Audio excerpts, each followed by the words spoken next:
What happens when two guys with Tourette's walk into a bar? You're about to find out. Should I put in some really fake YouTuber energy? Come on, smash that like and subscribe button, you cunts. But yeah, my name's Rue. I'm 23 and I was diagnosed last year with Tourette's. Cool, right? Kind of, not really. So you've only been to this place once? Yeah. You live down the road? Yeah, and I came once. The food was the main reason I didn't come back. But I felt alone. I was alone, so yeah. Hello, how are you? Can I please have, what do you want? A beer, please. What beer would you like? A schooner.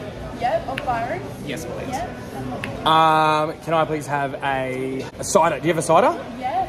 Awkward Crush, please. Awkward Crush. I have an awkward crush on her. Oh shit, that was really good there. That's good. I don't like that. Really schooner or a pint? Tits! Alright, there we go. Fuck my ass. Alright, cheers, man. Cheers. Woohoo! Do you drink much? Mm-hmm. Because a lot of people with ADHD, Tourette's, a lot of neurodiverse people are big binge drinkers and a lot of self-medicating. Yeah, definitely a self-medicator. I'm not so much a binge drinker though. Yeah. What? Chocolate. So I don't have coprolalia. I definitely have some verbal tics. I don't think I've heard them. No. Yeah. I've actually over the years changed it. So I used to go, yeah man, yeah man, yeah man. But now I've changed it to like. So I'm actually saying the word yeah man, but not vocalizing it. I mean, I definitely do that if I'm holding in terms of coprolalia. Like if I'm doing a big speech with people and I'm like, I'll mouth it, and that kind of doesn't get me all the way there, but it just gets you by. Yeah, it gets me by for the moment. It's like a band-aid. Yeah, it's like a little band-aid. If I hold in my tics, which I'm pretty much always doing around other people, I'm trying to lift my whole weight with one arm, but I'm sitting on a chair. You have triggered my tics so hard. Yes. Was that anything or that was just tics? That was me trying to tell you. So when I was at camp, I didn't realise that I had triggers for tics. And then when I saw people do that, yeah, I was like, uh-oh. And so whenever I see someone clap, it triggers me to clap. And I never noticed it for years. Yeah, triggers are a weird thing because I feel like it can be anything. Like, anything can be a trigger. But I don't even know what mine are at this point. Yeah. How have you gone the last year having Tourette's? Really new to Tourette's at 23. 23, yeah. 22, 23. Yeah, no, it's the whole shift from like thinking like you're gonna live a normal life, and it just totally changed everything. Yeah, it's really hard to wrap my head. This whole past year has been so weird compared to all the other years. I mean, inherently, Tourette's is funny. It makes you laugh. In some situations, you cannot deny that it's funny. It's hilarious. To me, I find my tics hilarious, but it's weird. I feel like you can't reach that perfect balance point of like being okay with other people laughing as well as yourself, because you're different every day, like just in mood in general. And like some days it's nice to have people laugh because it makes you feel good. But then other days if people laugh, it just really feels like they're just mocking you, making fun of you. And it's hard to find that balance. People laugh before I've even told them I have Tourette's. That always bugs me a bit. Why? Like, I remember it was probably back in my earlier when the tics were just starting to come and I was hiding them for the most part, but then they would come out and I'd get like little ones like where my neck would do that. Yeah. And like if I was serving a customer, because this is when I was bartending, I'd like serve a customer, I'd be like, here's your drink, and then I'd just start like doing that and they would just laugh at me. And like, that wasn't like a tic. I mean, it was a tic, but it wasn't like I said anything funny. It was just like, my neck. And like, yeah, they were just laughing at my pain. Yeah, that's kind of how it felt. And I'm just like, and it just puts you in a sour mood because it's like, those are just little moments for them. Like, they probably don't care, whatever. But to me, it's just like, ow, my feelings. Like, shit, man. I'm not really here. Is that regular or is it one-off? That's a regular one for me. Oh, so you say I'm not here all the time. No, I get like lots of variations of the same sort of sentence. So when it comes to hello, there's a lot of weird ones with like, I'm not here, you're not real, nothing's real, time isn't real. It will just be a bunch of things not being real, and it will just kind of like play around with that idea, just in whatever variation it does. Kind of like how I get fuck yous, fuck offs, fuck me, fuck my asshole. You know, they're just variations of that one tic. How do you handle having coprolalia with the offensive sentences and words in public? Like, do you get into trouble? Do people say things to you? I definitely have, but I just don't look at people, and I just avoid people straight up. No eye contact, and I just try and get in and out as fast as I can.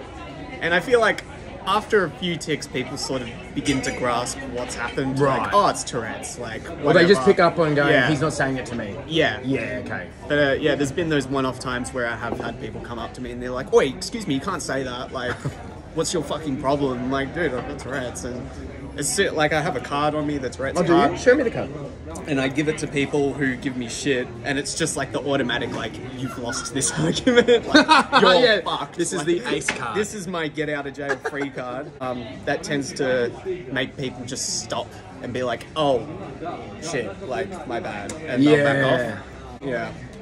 And so what about, like, mental health-wise, having Tourette's? How have you handled it, man? Have you, like, I mean, like I said, it can be funny, but at the same time, it's horrible. God, yeah, no, it gets really hard, especially when you're mixing in like anxiety with your tics. Like, that's just a recipe for destruction. It's pure chaos if you're actually genuinely really anxious in a public place, and then you're also ticking on top of that, because that fear tends to come out through your tics, but the tics will turn it into aggression. So for me, when I'm more anxious, I get more aggressive to everyone around me, whether that be like yelling louder or just saying horribly specific things to specific people.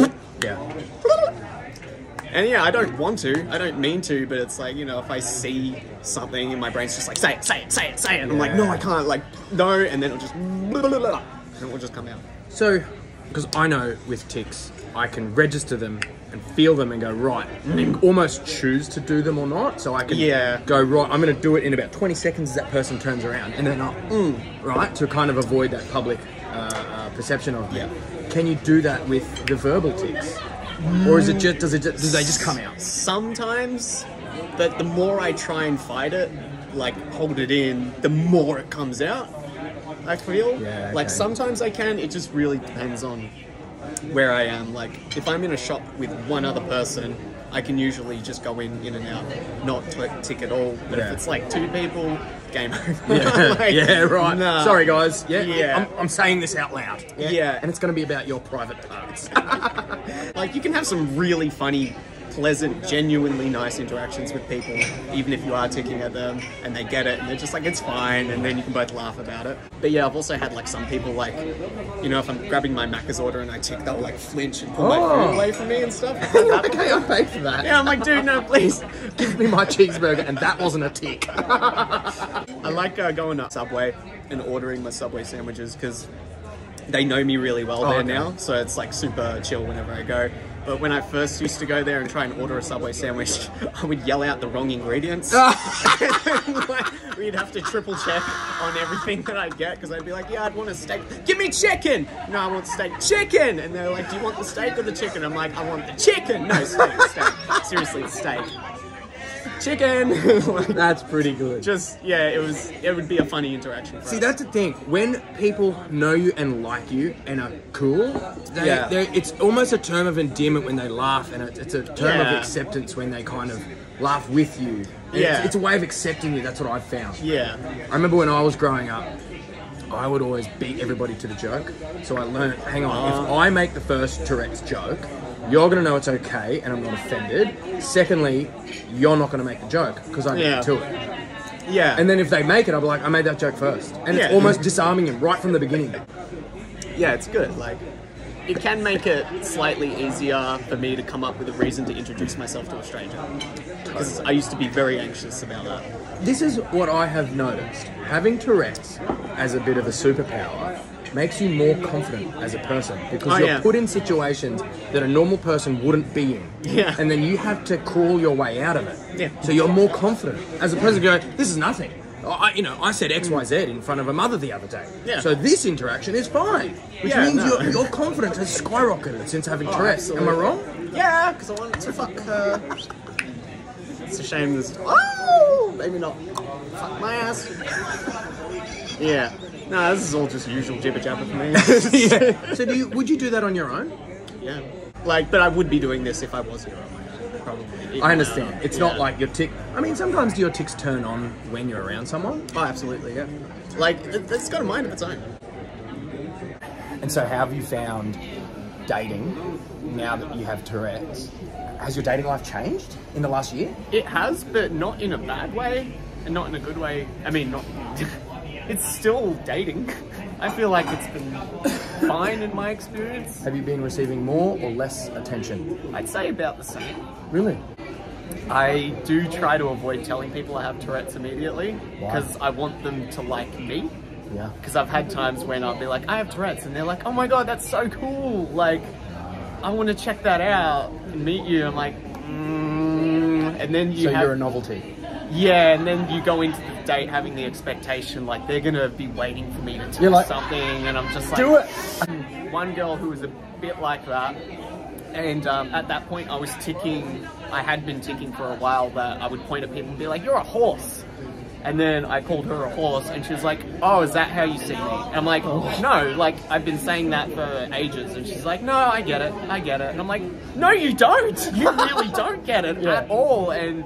Yeah, I never saw her again, but that was fine. So it really is, you just want it to be neutral. You don't want them to like you for it, you don't want them to not like you for it. You don't want it to be a thing. And like, sometimes they'll be like, oh my god, your tics are so cute. And like, a little part of me is like, I don't want you to say that, but at the same time, like, I'll take it. Yeah. Because when you have Tourette's, you don't want to be considered different. You don't want to be treated different. You don't want sympathy. You don't want anything. You just, hey, don't treat me differently to anyone else. Just the one cups. What job did you have before having Tourette's? Before Tourette's, I was working with children as a kids gymnastics coach. Oh, yeah?